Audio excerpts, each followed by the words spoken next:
الحمد لله وكفى وسلام على عباده الذين اصطفى خصوصا على أفضلهم وخاتم النبيين محمد الأمين وعلى آله وصحبه أجمعين أما بعد أعوذ بالله من الشيطان الرجيم بسم الله الرحمن الرحيم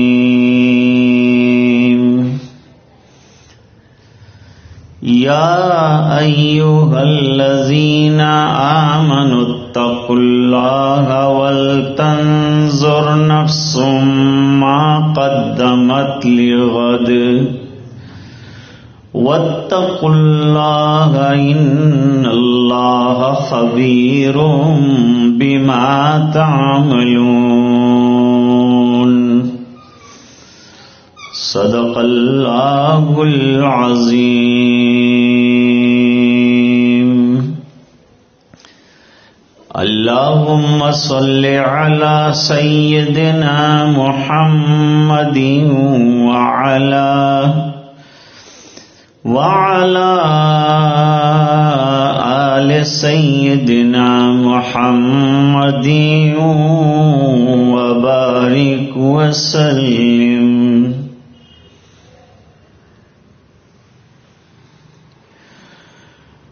اللہ تعالی نے ہمیں ایک مختصر سی اور چھوٹی سی زندگی عطا فرمائی.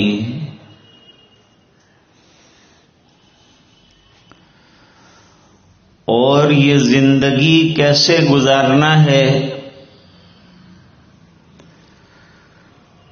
اس کا طریقہ بھی اپنی کتابوں میں اور انبیاء کرام کے ذریعے سے سمجھایا ہے. سب سے اخیر میں اللہ نے تاجدار مدینہ جناب رسول اللہ صلی اللہ علیہ وسلم کو مبعوث فرمایا اور اعلان فرمایا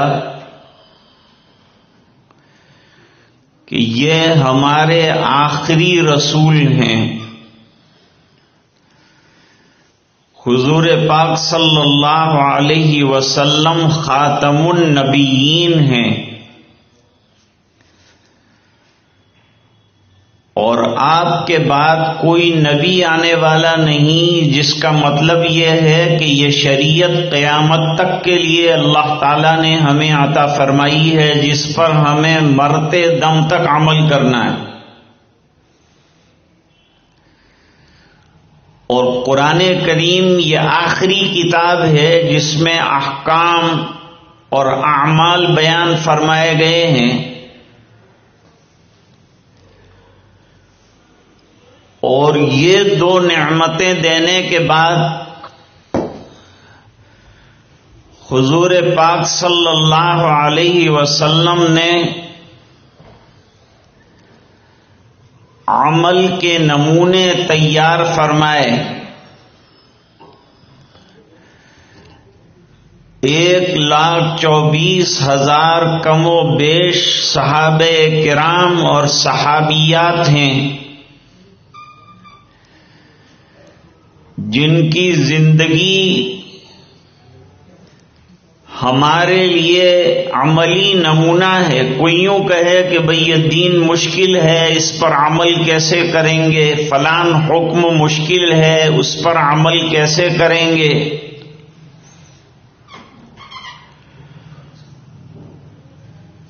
تو نمونے تیار کر کے ہمارے سامنے رکھ دیے گئے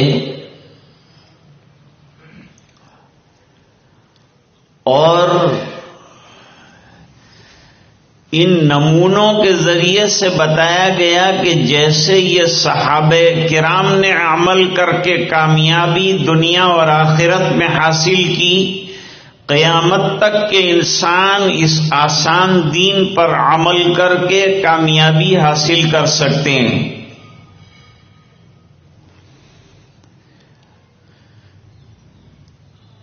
اصل میں ہم کو جو زندگی ملی ہے وہ آخرت بنانے کے لیے ملی ہے۔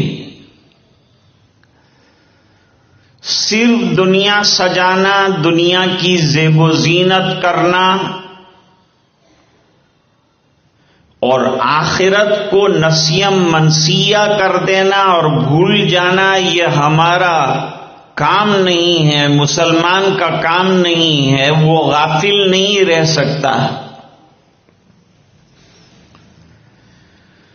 اسے ہر وقت موت کا کھٹکا اور موت کے بعد کی زندگی کی تیاری میں لگے رہنا چاہیے۔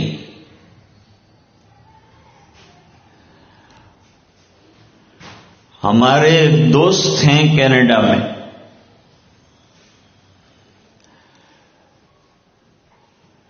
ان سے جب بھی ملاقات ہوگی تو وہ خیریت پوچھنے کے بعد پوچھتے ہیں کہ بھئی مرنے کی تیاری کیسی چل رہی ہے۔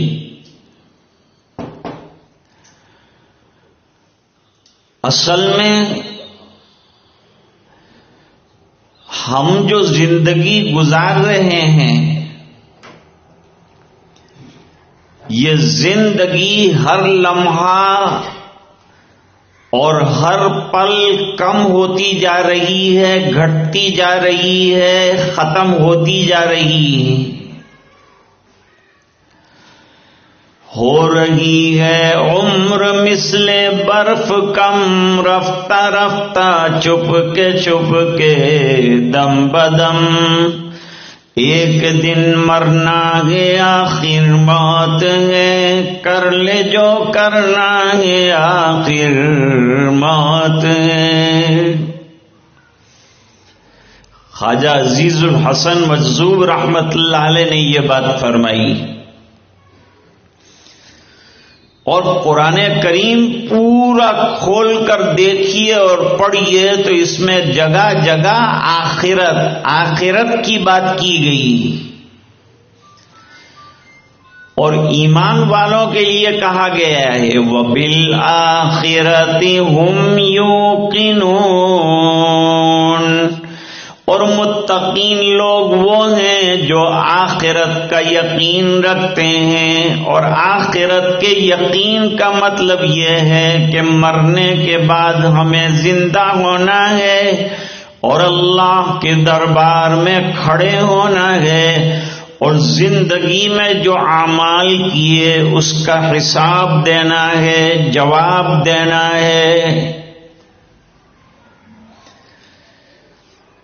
تو جو آخرت کی زندگی کی فکر میں خواہشات کو چھوڑ کر اللہ کے احکام کے مطابق زندگی گزارے، اللہ نے اس کے لیے جنت ٹھکانہ بنایا ہے۔ نتیجہ بھی بیان کیا کہ اگر تم فکر آخرت کے ساتھ زندگی گزارو گے تو نتیجہ کیا نکلے گا۔ جب فکر آخرت ہوگی تو آدمی نہ نماز چھوڑے گا، نہ تلاوت چھوڑے گا، نہ روزہ چھوڑے گا، نہ ذکر چھوڑے گا، نہ گناہ کرے گا، کیونکہ گناہ کرے گا تو اس کا بھی حساب اللہ کی یہاں سزا کی شکل میں آنا ہے، اور نیک اعمال کا نتیجہ اللہ اپنا فضل اگر فرما دے تو یہ فضل خداوندی کے بعد جنت کی شکل میں آئے گا۔ ایک جگہ پر اللہ تعالیٰ نے قرآن کریم میں بڑی وضاحت کے ساتھ اس کو بیان فرمایا، وَأَمَّا مَنْ خَافَ مَقَامَ رَبِّهِ وَنَهَى النَّفْسَ عَنِ الْهَوَىٰ فَإِنَّ الْجَنَّةَ هِيَ الْمَأْوَىٰ، اور جو ڈرا اللہ کے سامنے کھڑے ہونے سے کہ اگر میں نے زندگی غلط طریقے سے گزاری، گناہوں میں گزاری، اور اللہ نے پوچھ لیا کہ زندگی ہم نے تمہیں کیوں دی تھی؟ یہ گناہ کرنے کے لیے، نافرمانیاں کرنے کے لیے دی تھی، کیوں تم نے ایسا گزارا؟ تو کیا جواب ہوگا ہمارے پاس؟ گناہ ہوتا کب ہے؟ حدیث میں اس کو بھی کلیئر کیا گیا ہے کہ گناہ کب ہو جاتا ہے۔ انسان ہے، بشر ہے، تین قسم کے لوگ ہیں۔ ایک تو انبیاء کرام ہیں جو بالکل معصوم ہیں، پاک ہیں، ان کو گناہوں سے بالکل دور رکھا گیا ہے، کوئی صغیرہ کوئی کبیرہ گناہ ان سے نہیں ہو سکتا۔ دوسرے وہ لوگ ہیں جو محفوظ ہیں، جن کو اللہ تعالیٰ نے گناہوں سے محفوظ رکھا ہے۔ وہ گناہ کے لیے جاتے ہیں، کوئی رکاوٹ اللہ ایسی پیدا فرما دیتے ہیں کہ جس کی وجہ سے وہ گناہوں سے محفوظ ہو جاتا ہے۔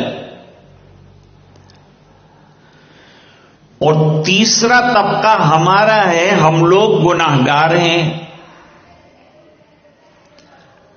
جس کو قرآن کریم میں فرمایا وَآخَرُونَ اعْتَرَفُوا بِذُنُوبِهِمْ خَلَطُوا عَمَلًا صَالِحًا وَآخَرَ سَيِّئًا۔ حضور پاک صلی اللہ علیہ وسلم کو جنت اور جہنم کی سیر فرشتوں نے کروائی۔ ایک جگہ پر پہنچے، وہاں دیکھا کہ کچھ ایسے لوگ ہیں جن کا آدھا جسم کالا ہے اور آدھا گورا ہے۔ حضرت جبریل علیہ السلام سے حضور نے سوال فرمایا کہ یہ عجیب مخلوق ہے، آدمی یا تو پورا گورا ہوتا ہے یا کالا ہوتا ہے، لیکن آدھا کالا آدھا سفید، یہ کیوں؟ جواب دیا کہ یہ امت کے گناہگار ہیں۔ یہ آدھا جسم جو سیاہ ہے یہ گناہوں کی علامت، اور آدھا جسم جو سفید ہے وہ نیکیوں کی علامت۔ یعنی انہوں نے مخلوط اعمال کیے ہیں، کچھ اچھے اعمال کچھ برے اعمال، تو ہمارا کاؤنٹ ان کے اندر ہوتا ہے۔ پھر کیا ہوگا؟ فرمایا کہ یہ اگر سچی توبہ کر کے دنیا سے جائیں گے تو امید یہ ہے کہ اللہ تعالیٰ ان کی مغفرت فرما دیں گے اور ان کے گناہوں کو معاف کر دیں گے۔ اس لیے ہر نماز کے بعد اور تلاوت کے بعد توبہ، استغفار اور دعا کا اہتمام کرنا چاہیے۔ ماں بہنوں کے لیے تو بہت آسان ہے یہ، جیسے ہی اذان ہو گئی نماز کے قابل ہیں، فوری طور پر گھر کے اندر مصلی بچھایا، اس لیے کہ آپ کو مسجد میں نہیں جانا ہے۔ پہلے مسجد میں جانے کی اجازت تھی، حضور پاک صلی اللہ علیہ وسلم کے زمانے میں رات کو صحابیات کو مسجد میں آنے کی اجازت تھی، کیونکہ نبوت کا سلسلہ چل رہا تھا اور احکام آ رہے تھے، اور احکام مردوں کے بھی آتے تھے عورتوں کے بھی آتے تھے۔ تو حضور مسجد میں عورتوں کو بلواتے تھے، اور وہ امن و امان کا زمانہ تھا، فتنوں کا زمانہ نہیں تھا۔ آج فتنوں کا زمانہ ہے، فتنوں کا دور ہے۔ اس دور میں اپنی عزت کو بچا لینا اور باحیا رہنا بہت ضروری ہے۔ اس لیے کہا کہ گھر کے کونے میں جب وقت ہو جائے تو بہترین عمل یہ ہے کہ نماز کے لیے کھڑے ہو جائے۔ جتنے کام ہیں تمام کو آگے پیچھے کیا جائے اور نماز کو مقدم رکھا جائے، اللہ کا یہ حکم پہلے پورا کیا جائے، اللہ کو یہ عمل پسند ہے۔ حدیث شریف میں فرمایا، جب پوچھا گیا کہ اللہ کے نزدیک پسندیدہ عمل کیا ہے، جواب دیا الصلاۃ علی وقتہا، نماز کا وقت کے اوپر پڑھ لینا۔ مرد تو اذان ہوگی، وقت ہوگا، جماعت ہوگی تو نماز پڑھیں گے۔ آپ کا جیسے ہی وقت ہو گیا نماز کے لیے کھڑے ہو جانا۔ کبھی ایسا ہوتا ہے کہ بھئی کچن کے کام ہیں، گھر کے کام ہیں، گھر گرہستی لگی ہوئی ہے، اس بنا پر جو ہے نماز پڑھنے میں دیر ہو جاتی ہے، تو نماز پڑھنے میں دیر نہ لگائیں، کیونکہ دیر کریں گے تو شیطان اور لیٹ کر دے گا اور نماز نہیں ہو پائے گی۔ اس لیے بہتر یہ ہے کہ وقت کے اوپر نماز کو ادا کر لیا جائے، یہ اللہ تعالی کے نزدیک بہترین عمل ہے۔ تو انسان سے گناہ کب ہوتا ہے؟ جب انسان غافل ہو جاتا ہے اور اللہ کے دھیان کو چوک جاتا ہے تو گناہ ہوتا ہے۔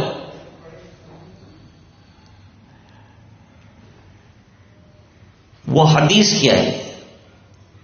حدیث شریف میں فرمایا لا يسرق السارق حين يسرق وهو مؤمن، کوئی چوری کرنے والا چوری کرے، چوری بڑا گناہ ہے، اور چوری اگر 10 درہم کی ہو گئی ہے، یعنی 31 گرام چاندی کی قیمت کی چوری کی ہے، اسلامی اعتبار سے ثابت ہو جائے اسلامی حکومت میں، تو سیدھا ہاتھ پونچے سے کاٹا جاتا ہے، یہ سزا ہے۔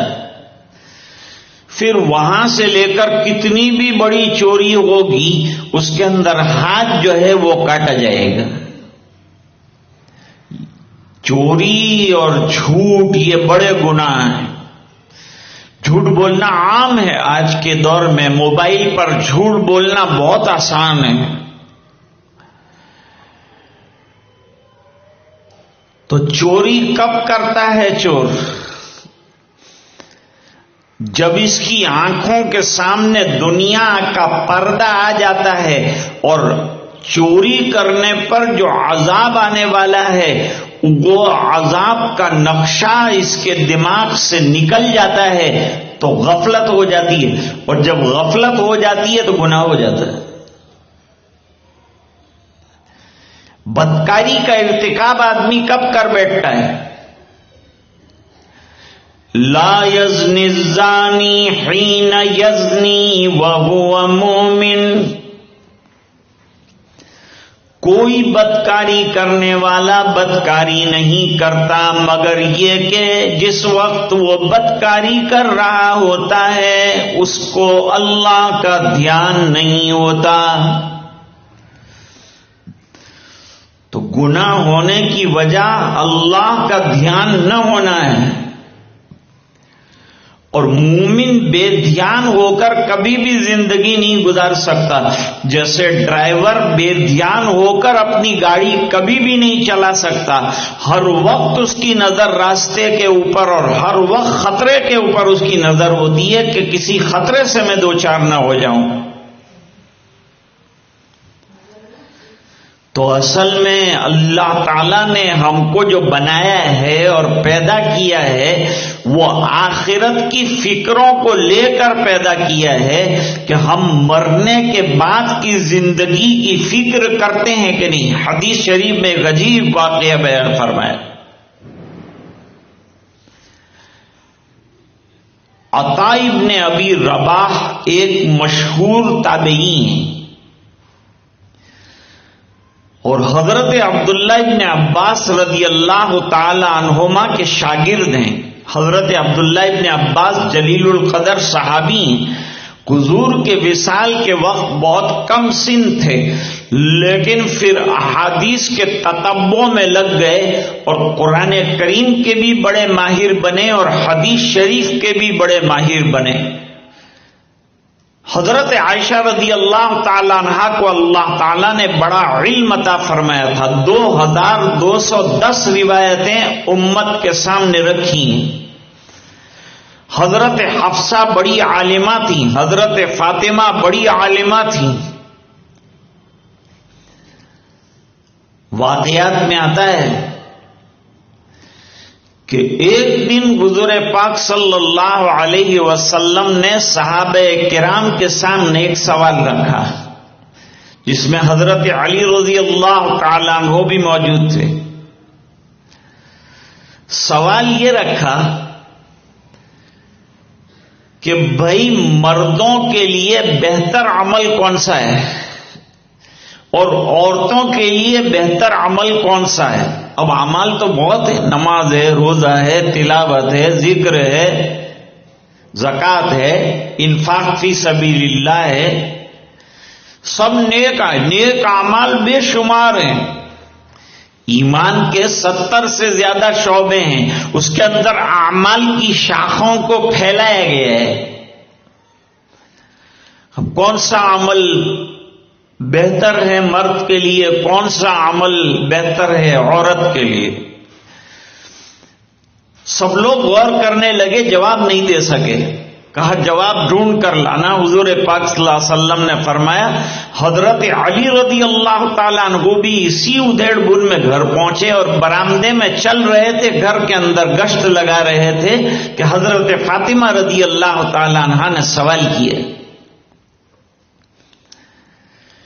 کہ کیا بات ہے علی، آج بہت پریشان ہو، ادھر ادھر چکر کاٹ رہے ہو، کوئی فکر میں معلوم ہوتے ہو. جب آدمی فکر میں ہوتا ہے تو چکر کاٹتا ہے، زمین کو ریتتا ہے، یہ اس کی فکر کی علامت ہے. حضور کا انتقال ہوا تو حضرت عثمان غنی رضی اللہ تعالیٰ عنہ اتنی فکر میں ڈوبے کہ سامنے سے کوئی سلام کر کے جاتا تو وہ بھی ان کو پتہ نہیں چلتا تھا. اتنی فکر میں ڈوبے تھے کہ حضور کے جانے کے بعد اس دین کا کیا ہوگا. وہ تو جواب بعد میں حضرت ابو بکر اور حضرت عمر رضی اللہ تعالیٰ عنہما نے دیا کہ وہ کلمہ جو سرکار چھوڑ کے گئے اسی کلمے کی نشر و اشاعت ہم کرتے رہیں گے تو یہ دین کی بقا کا راستہ ہے. اسی کلمے سے دین بچے گا، وہ دعوت کے ذریعے سے ہی دین بچے گا، زندگیوں میں آئے گا بھی. حضرت فاطمہ رضی اللہ تعالیٰ عنہ نے سوال کیا کیا بات ہے؟ جواب دیا نبی کریم صلی اللہ علیہ وسلم نے ایک سوال پوچھا ہے، بڑا ادھیڑ بن میں پڑ گیا ہوں، کیا جواب ہوگا اس کا؟ فرمایا سوال دہراؤ. میرے ابا نے سوال کیا ہے نہ دہراؤ، میرے سامنے کیا سوال ہے؟ سوال دہرایا حضرت علی رضی اللہ تعالیٰ عنہ نے تو مسکرا کر حضرت فاطمہ رضی اللہ تعالیٰ عنہ نے جواب دیا بہت آسان بات ہے، مردوں کے لیے بہتر عمل یہ ہے کہ غیر محرم عورت پر اس کی نگاہ نہ پڑے، اور عورت کے لیے بہتر یہ ہے کہ غیر محرم مرد پر اس کی نگاہ نہ پڑے. بڑے علم والے تھے صحابہ کرام. دیکھیے حضرت فاطمہ کو کیسا بہترین علم ہے. جب جا کر جواب سنایا تو کہا فاطمہ نے یہ جواب دیا ہے؟ کہا ہاں. کہا وہ میری لخت جگر ہے اور میری جگر کا ٹکڑا ہے اور جنت کی عورتوں کی سردار ہیں. حضرت فاطمہ الزہرا رضی اللہ تعالی عنہا نیک نیتی میں اور پاک بازی میں اور تقوی میں اپنی مثال رکھتی ہیں، کیونکہ تربیت ہوئی ہے تاجدار مدینہ جناب رسول اللہ صلی اللہ علیہ وسلم کے پاس. اس کا اثر ہے، جیسی صحبت اور جیسی کمپنی ہوگی اس کے مطابق اثر آئے گا. تو حضرت عطا ابن ابی رباح جو ہیں ان سے حضرت عبداللہ ابن عباس رضی اللہ تعالی عنہما نے ایک عجیب بات کہی. کہ تمہیں جنتی عورت دیکھنے کا شوق ہے؟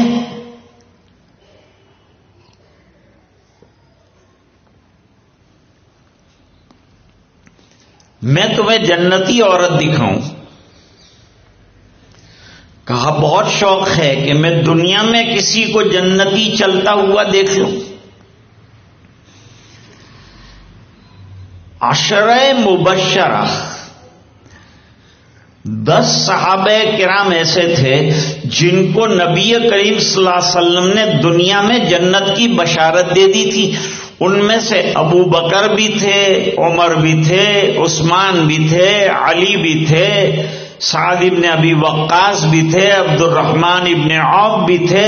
وہ 10 لوگ تو دنیا میں چلتے ہوئے جنتی، ایسے اعمال ان کے ہوں گے کہ ان کو دنیا میں جنتی قرار دے دیا گیا۔ کیسی تربیت کی حضور نے ان کی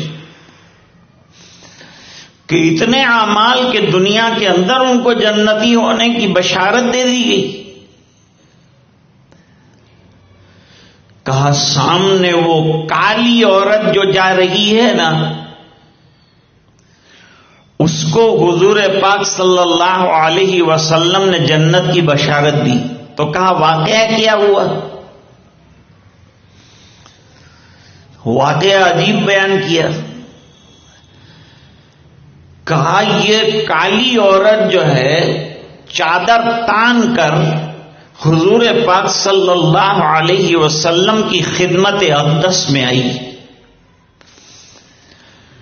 اور آ کر اس نے اپنی بیماری کی شکایت کی۔ اس کو مرگی کی بیماری تھی، چلتے چلتے ہوش اڑ جاتے تھے اور بے ہوش ہو کر گر جایا کرتی تھی۔ تو حضور صلی اللہ علیہ وسلم کے یہاں تو بیمار بھی آتے تھے، روحانی بیمار بھی آتے تھے، جسمانی بیمار بھی آتے تھے۔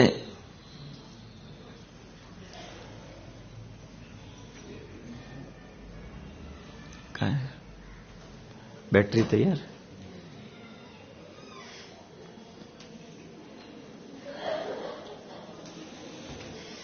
میں نے کہا الرحمن الرحیم اللہم صل علی سیدنا محمد وعلی آل سیدنا محمد وبارک وسلم۔ خلاف معمول روشنی اور لائٹ چلی گئی، اس لیے آپ کو تھوڑی تکلیف ہوئی۔ اس وقت میں اگر آپ ذکر میں لگ جاتی، تسبیح اور تحلیل میں لگ جاتی تو ثواب بھی مل جاتا، لیکن آپ باتوں میں لگ گئی۔ ذکر اللہ میں لگنا چاہیے، اللہ سے دعاؤں کے اندر لگ کر متوجہ ہو جانا چاہیے کہ اللہ تعالیٰ یہ بھی ایک مصیبت آئی، اس مصیبت کو دور فرما دیجئے۔ شور ذرا بھی نہیں ہونا چاہیے تھا، لیکن شور سنا گیا، علماء پریشان ہوئے۔ حضرت مفتی غلام محمد صاحب دامت برکاتہم العالیہ تشریف لے آئے، اتنی فکر فرمائی۔ اب ہماری جو بات چل رہی تھی اس پر آگے بڑھتے ہیں کہ حضرت عبداللہ ابن عباس رضی اللہ تعالی عنہما نے بڑا علم حاصل کیا تھا، صحابہ کرام کے پاس جا جا کر علم حاصل کرتے تھے، احادیث حاصل کرتے تھے، سیکھتے تھے۔ وہ عبداللہ ابن عباس رضی اللہ تعالی عنہما نے وہ عورت کو بتلایا، عطا ابن ابی رباح سے کہا کہ جنتی عورت دیکھنی ہے تو اس کو دیکھو۔ کہ یہ تو بیچاری کالی اور دیہاتی اور بڑھیا ہے بالکل۔ تو بھئی اللہ تعالیٰ کے یہاں یہ رنگ تھوڑا دیکھا جاتا ہے جنت کے داخلے کے لیے، اعمال دیکھے جاتے ہیں، ایمان دیکھا جاتا ہے۔ کون سا خصوصی عمل ہے، اخلاص والا عمل ہے، اللہ تعالیٰ اس کو جنت عطا فرمائے۔ حضرت بلال رضی اللہ تعالی عنہ کا رنگ کالا ہے، لیکن سیرت اجلی ہے، اللہ تعالیٰ نے بڑا اونچا مرتبہ حضرت بلال کو عطا فرمایا۔ حدیث شریف میں ہے کہ حضرت بلال رضی اللہ تعالیٰ عنہ کے جوتوں کے چٹکنے کی آواز حضور پاک صلی اللہ علیہ وسلم نے جنت میں اپنے سے آگے آگے سنی۔ ارے بلال کیا عمل کرتے ہو؟ جنت میں مجھ سے آگے تمہاری چپلوں کا گھسٹنا سنا۔ جواب دیا، سرکار آپ کا سکھایا ہوا سب عمل ہے، میرا اپنا تو کچھ ہے نہیں۔ میں کرتا ہی ہوں کہ جب بے وضو ہو جاتا ہوں تو وضو کر لیتا ہوں اور 2 رکعت تحیۃ الوضو پڑھ لیا کرتا ہوں، ہر وقت باوضو رہتا ہوں۔ سوال ہوتا ہے کہ حضور سے آگے بڑھ گئے؟ ارے بھائی، حضرت بلال خادم ہیں، اور خادم جو ہوتا ہے وہ مخدوم کے لیے آگے چلتا ہے، اس بنا پر حضرت بلال آگے چل رہے ہیں۔ عطا ابن ابی رباح نے کہا اس عورت میں کیا خوبی تھی؟ کہا یہ حضور کی خدمت میں آئی، آپ صلی اللہ علیہ وسلم نے پوچھا کیسے آنا ہوا؟ اس کو بیچاری کو مرگی کی تکلیف تھی۔ مرگی کس کو کہتے ہیں؟ کھینچ آتی ہے اور بے ہوش ہو جاتے ہیں، انگریزی میں اس کو فیٹس کہتے ہیں، حدیث میں ہوا لگنا کہتے ہیں۔ اس کو ذرا ہوا لگ گئی تھی، اس کی وجہ سے اس کے اوپر کبھی کبھی جو ہے بے ہوشی کا دورہ پڑتا تھا۔ تو اس نے آ کر آپ صلی اللہ علیہ وسلم کی خدمت میں دعا کی درخواست کی۔ اللہ والوں سے دعا کی درخواستیں کرتے ہیں، ان کی دعاؤں میں اللہ تعالیٰ نے اثر رکھا ہوتا ہے۔ تو دعا کی درخواست کی کہ اللہ کے رسول مجھے یہ شکایت ہے، آپ دعا فرمائیے، کیسے کیسے بیمار جو ہیں جن پر آپ دم کرتے ہیں اچھے ہو جاتے ہیں۔ بخاری شریف میں ایک روایت ہے، صائب ابن یزید رضی اللہ تعالی عنہ کی عمر بہت لمبی ہوئی۔ جب ان سے پوچھا گیا کہ آپ کی عمر لمبی ہونے کا راز کیا ہے، تو انہوں نے جواب دیا کہ جب میں چھوٹا تھا تو مجھے 2 تکلیف ہوئی تھی، ایک پیٹ کی تکلیف ہوئی تھی، ایک سر کی تکلیف ہوئی تھی، سر میں درد رہتا تھا۔ حضور نے سر کے درد کا علاج بھی بتایا ہے۔ جس کے سر میں درد زیادہ رہتا ہو اس کو جو ہے پچنا لگوانا چاہیے، اور اگر یہ نہ کرے تو کلونجی کا استعمال کرنا چاہیے۔ کلونجی کے چند دانے صبح میں روزانہ کھانے سے سر کا درد اچھا ہو جاتا ہے۔ بعض طبیبوں نے علاج بتایا ہے کہ کلونجی کا پاؤڈر آدھی چمچ چھوٹی لے لیا جائے اور آدھی چھوٹی چمچ شہد ملا کر اسے مکس کیا جائے اور صبح میں 21 دن تک چاٹا جائے تو آدھا شیشی کا درد جو ہے وہ ختم ہو جائے گا۔ کتاب الطب آتی ہے حدیث شریف کی کتابوں میں، وہاں آپ صلی اللہ علیہ وسلم نے بیماریوں کے علاج بھی بیان فرمائے ہیں۔ آپ روحانی بیماریوں کے معالج ہیں، لیکن جسمانی بیماری کا علاج بھی بتاتے ہیں۔ صائب ابن یزید چھوٹے تھے اور صائب ابن یزید کو حضور کے پاس دم کرانے کے لیے لے جایا گیا۔ اللہ والوں سے دم کرانا ثابت ہے، رقیہ ثابت ہے، لیکن رقیہ جو ہے یہ ادھر ایران توران کا نہیں ہونا چاہیے۔ جو احادیث میں بیان ہوا ہے وہ رقیہ کرائیں تو کوئی حرج کی بات نہیں ہے، اور جس نے اس کے علاوہ دوسرے جو ہے ادھر ادھر کے ٹونے ٹوٹ کے کیے ہیں اگر اس نے یہ ٹونے ٹوٹکوں کو چھوڑ کر اللہ کی ذات پر بھروسہ کر لیا اور علاج نہ کیا تو حدیث میں فرمایا بے حساب جنت میں جائے گا۔ 70,000 لوگ ایسے ہیں حضور نے فرمایا جو جنت میں بے حساب جانے والے ہیں۔ ان میں وہ لوگ بھی ہیں جو بدفالیاں نہیں لیتے اور ٹونے ٹوٹکے اور غیر شرعی رقیے نہیں کرتے۔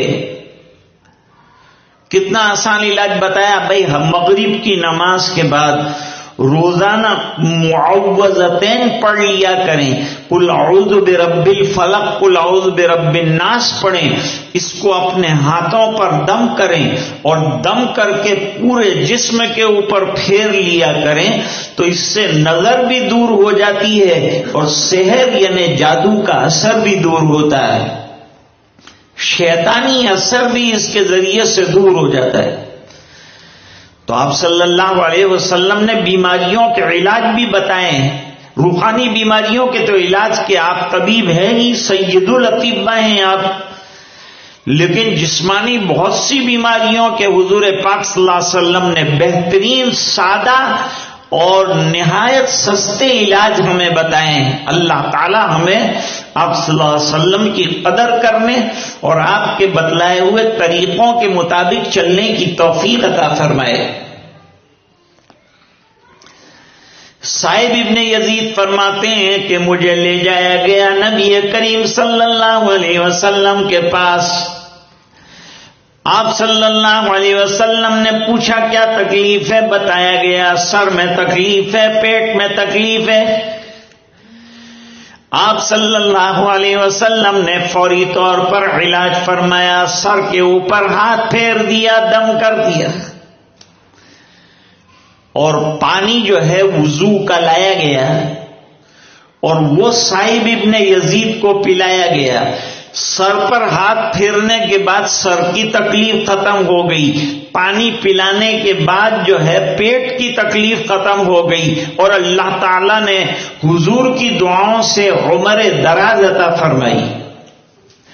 جیسے حضرت انس رضی اللہ تعالیٰ عنہ کی عمر میں برکت ہو اس کی دعا فرمائی تھی حضور نے، تو اللہ تعالیٰ نے لمبی عمر حضرت انس رضی اللہ تعالیٰ عنہ کو بھی عطا فرمائی۔ دوسرے صحابہ جب جا چکے تھے تو احادیث کے لیے لوگ حضرت انس رضی اللہ تعالیٰ عنہ کی طرف متوجہ ہوتے تھے۔ تو اس عورت نے کہا حضور میرے لیے بھی شفا کے واسطے ہاتھ اٹھا دیجئے، دعاؤں میں اللہ نے بڑی تاثیر رکھی ہے۔ اب بھی میں نے عرض کیا نمازوں کے بعد نہایت خشوع خضوع کے ساتھ ماں بہنیں مصلی پر بیٹھ کر دعا کریں، ادھر ادھر کی باتیں نہ کریں، خوب اللہ کے سامنے رجوع کریں، اللہ سے مانگیں، اپنی اولاد کی اصلاح مانگیں، اپنی اصلاح اور اپنی تربیت غیب سے ہو جائے یہ دعا بھی اللہ سے مانگیں، اور گھر میں ہمارا دینی ماحول بن جائے اس کی دعا بھی مانگیں، کیونکہ اس کا حکم اللہ تعالیٰ نے قرآن کریم میں فرمایا ہے۔ ارشاد ربانی ہے یا ایھا الذین آمنوا قوا انفسکم واہلیکم نارا، اے ایمان والو اپنے آپ کو بچاؤ اور اپنے فیملی ممبرز کو بھی آگ سے بچاؤ۔ آگ کہاں ہے؟ ہم کو تو آگ نظر نہیں آ رہی، چاروں طرف دنیا میں جو گناہ پھیلے ہوئے ہیں، آنکھوں کے، زبان کے، شرمگاہوں کے، کان کے، یہ تمام کے تمام جو گناہ ہے یہ آگ ہیں، کیونکہ یہ آگ میں جانے کا سبب ہے، اس بنا پر یہ آگ ہے۔ حضور پاک صلی اللہ علیہ وسلم نے اس کی بیماری کو سنا اور سننے کے بعد نبی کریم صلی اللہ علیہ وسلم نے ان کے سامنے دو آپشن رکھے کہ اے خاتون تیرے لیے دو راستے ہیں، ایک راستہ یہ ہے کہ میں دعا کر دوں اور اللہ تعالیٰ تجھے شفا عطا فرما دے، تجھے اچھی کر دے، یہ بھی اللہ تعالیٰ کے اختیار میں ہے کہ میں ہاتھ اٹھاؤں، اللہ قبول فرما لے، تیری بیماری دور ہو جائے۔ ایک تو یہ طریقہ ہے، اور دوسرا طریقہ بڑا عجیب ہے، وہ یہ ہے کہ یہ بیماری تیرے ساتھ لگی رہے اور تو صبر کر جائے۔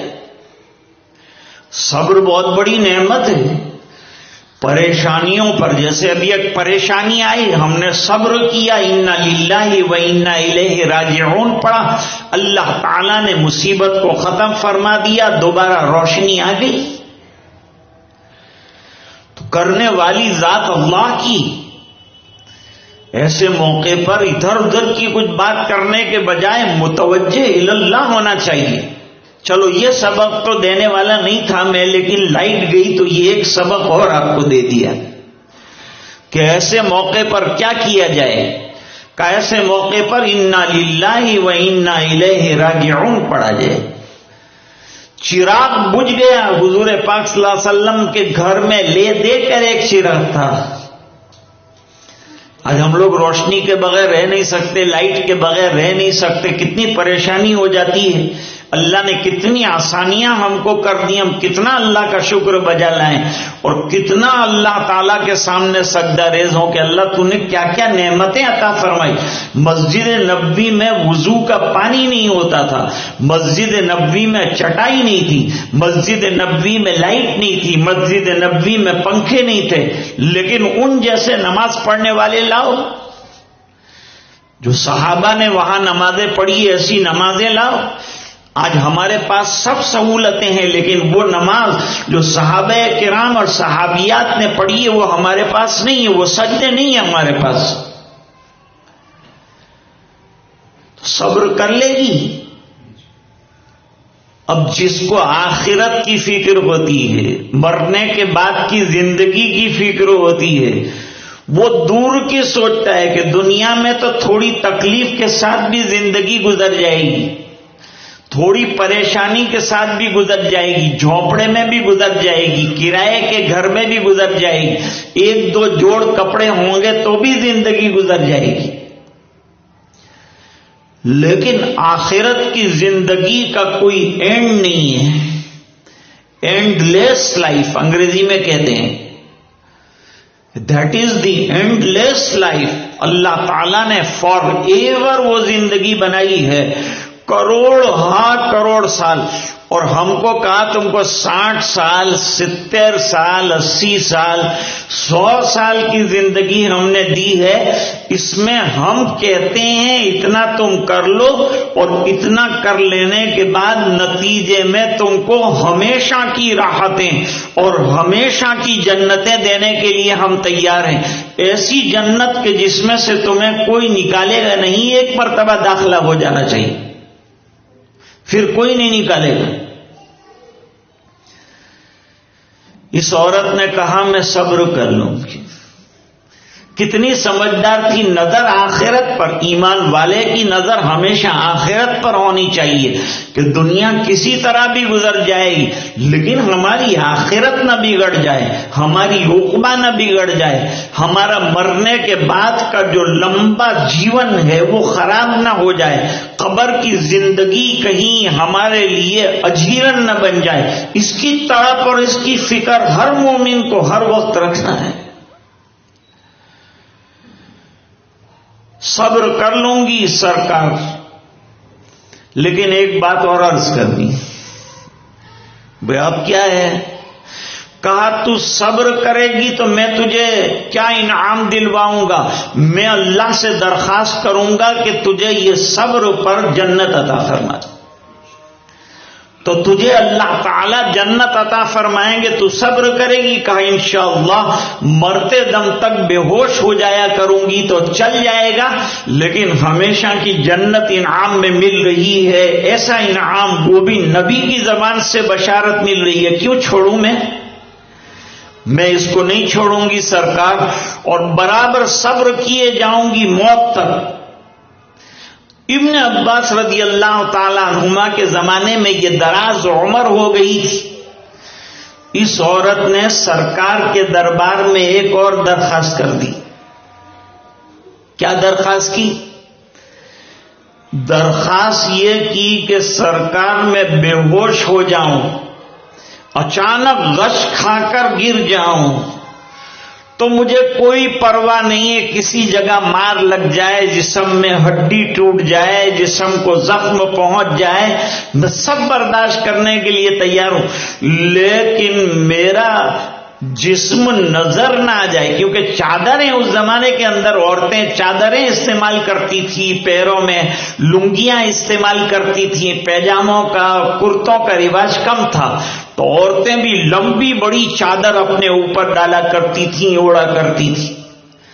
تو کہا کبھی بے ہوش ہو کر گرتی ہوں، میرا جسم نمایاں ہو جاتا ہے اور مجھے بڑی شرم محسوس ہوتی ہے، حالانکہ میں بڑھیا ہوں، جسم دیکھ بھی لے تو کوئی بات نہیں ہے کوئی، لیکن حیا اور شرم عورت کی زینت اور بہت بڑا زیور ہے. اگر اللہ نے عورت کو حیا کے زیور سے نوازا تو اس کو دوسرے زیوروں کی کوئی ضرورت نہیں ہے. یہ سب سے قیمتی زیور ہے. حدیث شریف میں ایک عجیب واقعہ نقل کیا ہے. عبداللہ ابن زبیر رضی اللہ تعالیٰ عنہ نے مکہ مکرمہ میں بیعت کرنا شروع کیا تھا لوگوں کو. تو جو امیر معاویہ رضی اللہ تعالیٰ عنہ کی طرف سے لوگ تھے وہ حضرت عبداللہ ابن زبیر کو بری نظر سے دیکھتے تھے، گرفتار کرنے کی فکر میں تھے اور ان پر طرح طرح کے الزامات لگاتے تھے. اس میں ایک الزام یہ لگایا کہ یہ تو ذات النطاقین کا بیٹا ہے، ذات النطاقین کا بیٹا ہے یہ. جب حضرت اسما رضی اللہ تعالی عنہا کو پتا چلا تو انہوں نے کہا جس چیز کو انہوں نے معیوب سمجھا اور عیب کی بات سمجھی، حقیقت تو یہ ہے کہ یہ کمال کی بات ہے جو کہی ہے حضور پاک صلی اللہ علیہ وسلم نے میرے لیے، حضرت اسما کے لیے. حضرت اسما رضی اللہ تعالیٰ عنہ حضرت عائشہ رضی اللہ تعالیٰ عنہ کی بہن ہیں اور حضرت عائشہ رضی اللہ تعالیٰ عنہ یہ حضرت عبداللہ ابن زبیر رضی اللہ تعالیٰ عنہما کی خالہ ہیں. اور عبداللہ ابن زبیر رضی اللہ تعالیٰ عنہ مدینے میں صحابہ کرام کے آنے کے بعد پہلا نرینہ بچہ ہے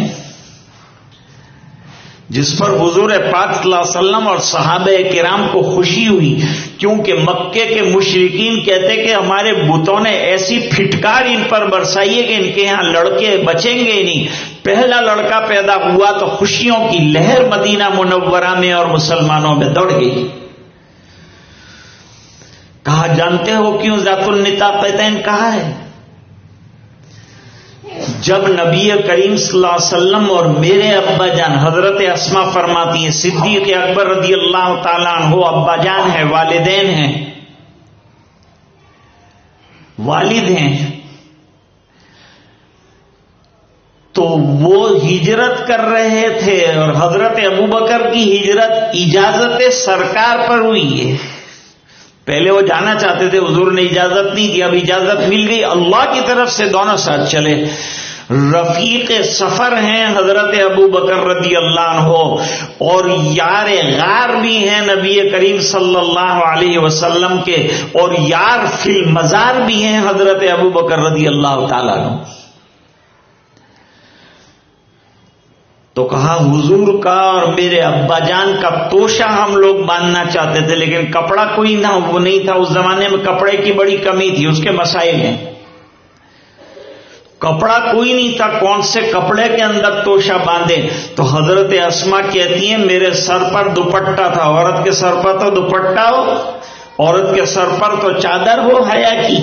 وہ چادر بندھی ہوئی تھی میرے سر سے، میں نے اتاری اور بڑی چادر تھی، اس کے دو ٹکڑے کر دیے، ایک ٹکڑے میں نبی کا توشہ رکھ دیا، ابا جان کا توشہ رکھ دیا، اور ایک ٹکڑا جو ہے وہ سر کے اوپر دوبارہ اوڑھ لیا، کیونکہ یہ عورت کی حیا کی چیز ہے. جب یہ دو ٹکڑے کیے میں نے اپنی چادر کے تو حضور نے مجھے ذات النطاقین کا لقب دیا، یعنی چادر کے دو ٹکڑے کرنے والی خاتون. دین کے لیے چادروں کے ٹکڑے کیے، دین کے ٹکڑے نہیں کیے. آج ضرورت ہے ایک واقعے پر آج کی بات ختم کروں گا. میں نے جو آیت پڑھی ہے وہ یہ کہ ہر ایمان والے کو چاہیے کہ آئندہ کل کے لیے تیاری کرے. میری ماں بہنوں، گھر میں رہو تو فکر میں رہو کہ میں نے آج آخرت کی کیا تیاری کی. میں نے کہا نا، میرا کینیڈا کا دوست جب بھی کسی سے ملتا تھا تو یہی پوچھتا تھا کہ بھئی موت کی تیاری کیسی چل رہی ہے. لوگ پوچھتے ہیں شادی کی تیاری کیسے چل رہی ہے، منگنی کی تیاری کیسے چل رہی ہے، فلان کی تیاری کیسے چل رہی ہے، بچہ اسکول جانے کا ہے کیا تیاری چل رہی ہے. وہ کہتا تھا یہ سب ضمنی چیزیں، یہ دنیا میں رہ جائے گی، مرنے کی تیاری کرو. ہم سب مرنے کی طرف جا رہے ہیں، موت کی طرف جا رہے ہیں. ہر گھڑی کی منٹ ہمیں موت کی طرف کھینچ کر لے جا رہی ہے.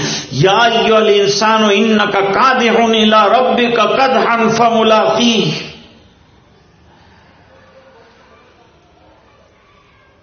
اب وہ واقعہ سنو.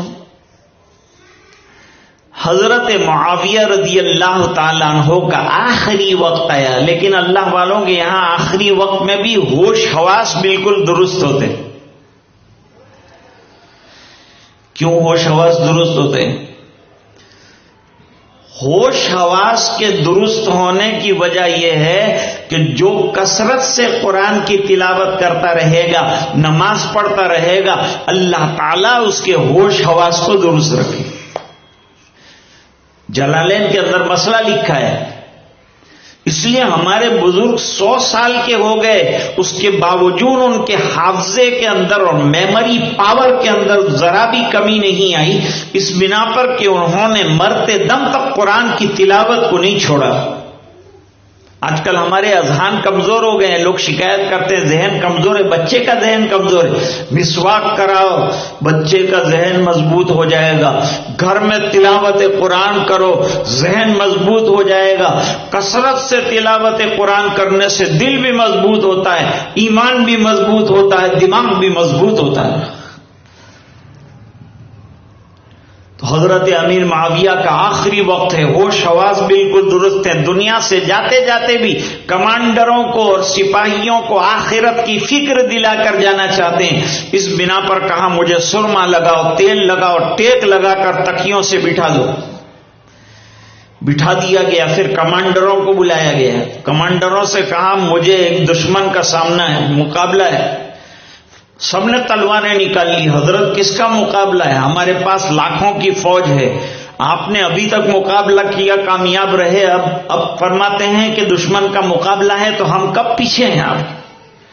ہم تیار ہیں مقابلے کے لیے، آپ کے دشمن کا قلع قمع کر کے چھوڑیں گے. بتائیے کہاں ہے دشمن آپ کا؟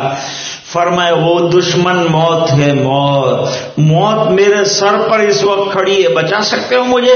فرمایا اس میں ہم آپ کی ہیلپ نہیں کر سکتے. آپ کو موت آئے گی وقت کے اوپر، ہم کو موت آئے گی وقت کے اوپر. میرے والد صاحب دنیا سے گئے، 5 ڈاکٹر پاس تھے. میرے والد نے کہا اب تمہارا کام نہیں ہے، میرا وقت آ چکا ہے، دنیا سے جانے کا وقت آیا ہے.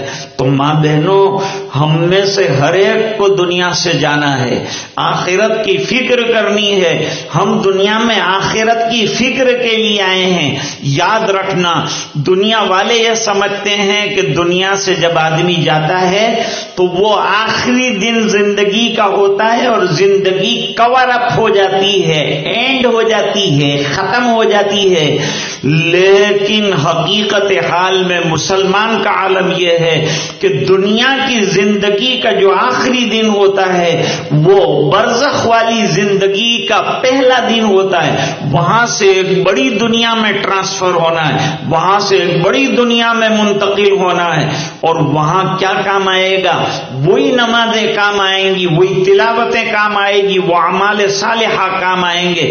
یہ گناہ روڑے بن جائیں گے راستے میں چلنے کے لیے، اٹکاؤ بن جائیں گے، رکاوٹ بن جائے گی.